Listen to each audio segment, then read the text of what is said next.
Gentlemen? Good day, ladies and gentlemen, Cyclone Duke here once again with some more TF2 gameplay as the Demo Man on Harvest. Going with some classic Demoknight today using the Islander, which collects heads, the pirate leg thing, the booties, whichever, that give you more health, and then of course our old friend the Charge and Targe. Classic Demoknight, and I am going with my pirate set today, so it's Captain Duke, cutting your head off. Here's hoping anyway. I like Harvest. It's a very good, fun map. I like King of the Hill maps where there's no NGs turtling in one place forever and areas that you just can't ever get in. Hey, that scout blocked my charge.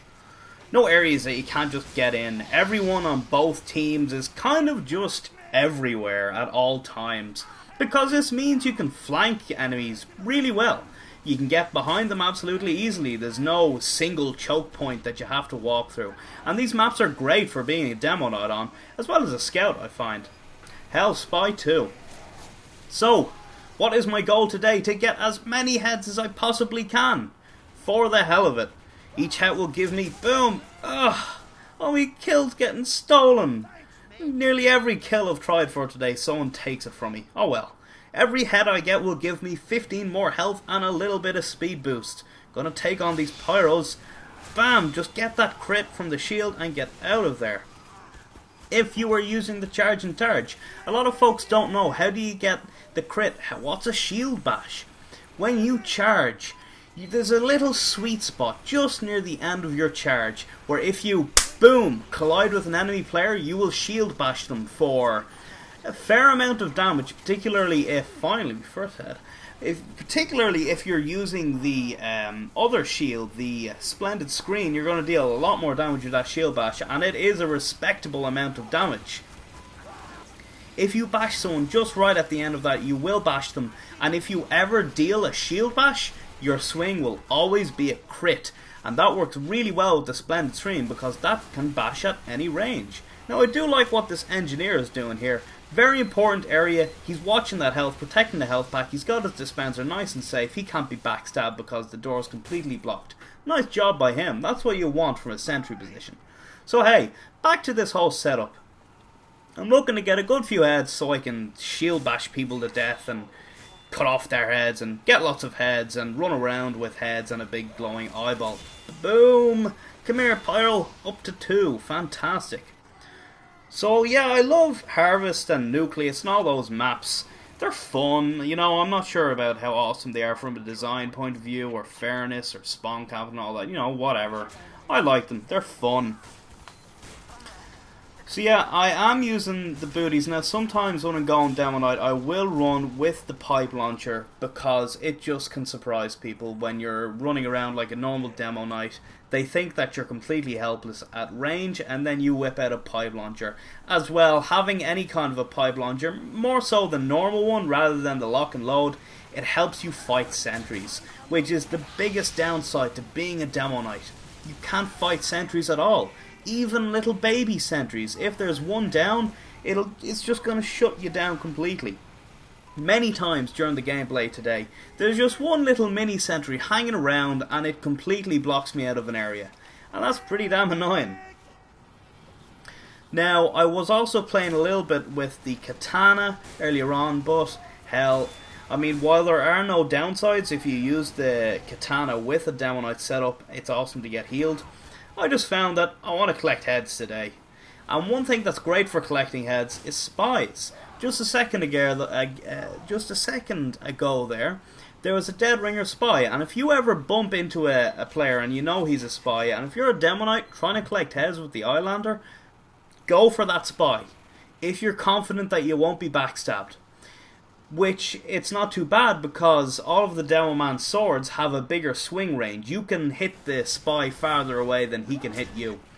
But more so, if a spy is using the dead ringer and he feigns death, that gives you a head. You know, that's awesome. I really love this loadout. Once you get up to those 4 heads, feeling so tough. Got that explosive resistance and the fire resistance, and one of the best parts is the glowing eyeball. That is amazing. That's such a nice effect. But yeah, once you get those 4 heads, and you've got your charge and targe. Just so damn tough. It's very hard to kill a Demo Man like that, and I think nearly the only thing that would do a good job of killing a Demoknight in that position quickly would have to be a sentry or a heavy. Everything else, you can run away very fast, and you've got 235 health by base before even overheal. That's a crazy amount of health. That's awesome. Now, another thing that I was trying to get done here was, and it's something that I've always wanted to do, and it's something that I've pulled off now and then, is get up to 4 heads, or 5 heads if you can, with the charge and charge. You know, start off with the Eyelander, put on the targe just for the extra toughness to start off with, because you are a little bit low on health because you've got that Eyelander. So the full-on charge and targe gives you the extra toughness you need. But once you get that ball rolling, and once you get snowballing, and you get those heads and you've got extra health and more movement speed, swap to the Splendid screen. Just hit up your spawn, change to the Splendid screen, you've got extra health, you've got extra move speed already. You can give up a bit of the toughness from the charge and targe and drop down to the Splendid screen, which doesn't give quite as much explosive or fire resistance, but it deals a hell of a lot more damage on a shield bash. Go ahead, Pyro. You be my sticky detector. You detect the stickies with your body. Thank you. But that's something I always love to do. Now, I believe that with 5 heads and the Splendid screen, you do, I believe, 170 damage on a shield bash. And remember that the Splendid screen can shield bash at any range. I believe you'll actually one-shot a heavy if you go bash swing with a crit. You will one-shot a heavy if you're using the Splendid screen and have 4 heads. Funny little fact that most people might not know. You stop moving faster and gaining health at 4 heads, but your shield bash damage will continue to scale up to 5 heads. So 4 is the big number really, because that's what you're going to notice most, the move speed and the health.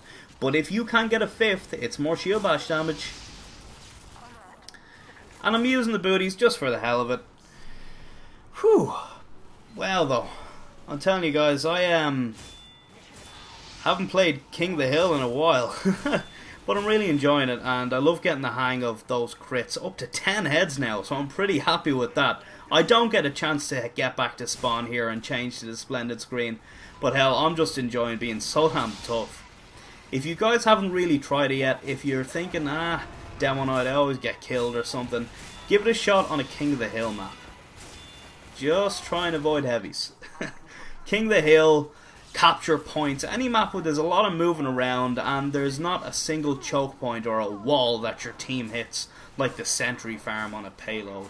Avoid those maps. Get your gameplay in on Demoknight. It's a lot of fun. But I'll leave you guys here to enjoy the rest of this gameplay. Thanks for watching, guys, and as always, have an exquisite day.